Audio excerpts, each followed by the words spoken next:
বাংলাদেশের মোট ভোটার 12.5 কোটির বেশি। মোট ভোটারের 10% বেশি অবস্থান করছেন বিভিন্ন দেশে।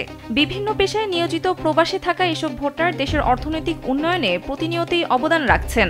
অথচ দীর্ঘদিন ধরে জাতীয় সংসদ ও স্থানীয় সরকার নির্বাচনে ভোট প্রদান কার্যক্রম থেকে বঞ্চিত হচ্ছেন তারা। এসব কিছুর মাঝে এবারই প্রথম প্রবাসীদের ভোটাধিকার নিশ্চিতের উদ্যোগ নিয়েছে বর্তমান অন্তর্বর্তী সরকার। সে অনুযায়ী ত্রয়োদশ সংসদ নির্বাচনে প্রবাসীদের ভোট নেওয়ার লক্ষ্যে এরই মধ্যে প্রবাসীদের ভোট গ্রহণের বিষয়ে কার্যক্রম শুরু করেছে নির্বাচন কমিশন। অন্যদিকে আসন্ন ত্রয়োদশ জাতীয় সংসদ নির্বাচন সামনে রেখে প্রবাসে থাকা বাংলাদেশি ভোটারদের দিকেও নজর দিয়েছে বাংলাদেশ জাতীয়তাবাদী দল বিএনপি। দলটির দায়িত্বপ্রাপ্ত নেতারা মনে করেন, প্রবাসীদের ভোট নিশ্চিতে ইসির উদ্যোগকে বিএনপি শুধু সমর্থনই করছে না, বরং এটি বিএনপির দাবি। Japan Bangladesh joint venture company JBS holdings limited এ লক্ষ্যে বিশ্বের বিভিন্ন দেশে নানামুখী কর্মসূচি পালনের পাশাপাশি ভোটারদের কাছে টানতে বিশেষ প্রচারও চালাবে দলটি। এরই মধ্যে প্রবাসীদের জাতীয় পরিচয়পত্র দেওয়ার কার্যক্রম শুরু করেছে নির্বাচন কমিশন। যেসব দেশের দূতাবাস ও কনসুলেট কিংবা হাইকমিশনে এনআইডি দেওয়ার কার্যক্রম শুরু হয়েছে, সেখানে প্রবাসীদের নানাভাবে সহায়তা করছেন স্থানীয় বিএনপি ও অঙ্গ সংগঠনের নেতাকর্মীরা।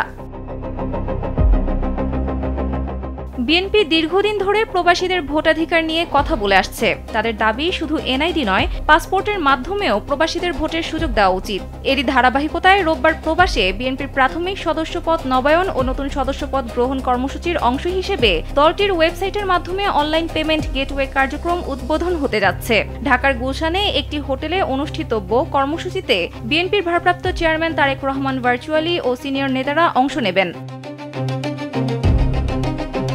প্রবাসীদের জন্য অনলাইন সদস্যপদ নবায়ন ও সংগ্রহ কার্যক্রম চালুর মাধ্যমে প্রবাসী দলের সাংগঠনিক ভিত্তি আরও শক্তিশালী হবে এবং আগামী দিনে তাদের রাজনৈতিক কর্মকাণ্ডে সম্পৃক্ততা আরও বাড়বে বলে মনে করে বিএনপি। দলটির সংশ্লিষ্ট নেতারা বলছেন, দীর্ঘদিনের দাবির পরিপ্রেক্ষিতে প্রবাসী বাংলাদেশিদের ভোটাধিকার দেওয়ার উদ্যোগ খুবই সময়োপযোগী সিদ্ধান্ত।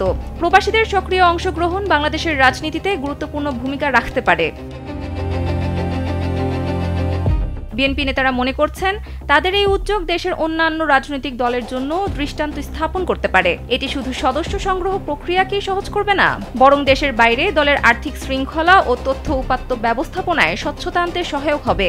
বিশেষ করে পশ্চিমা দেশগুলো ও মধ্যপ্রাচ্যে থাকা বিপুল সংখ্যক প্রবাসী বাংলাদেশি কর্মীদের সংগঠিত করতে প্রযুক্তি নির্ভর এই প্ল্যাটফর্ম একটি কার্যকর হাতিয়ার হতে পারে। সানজিদা ইসলাম, কালবেলা।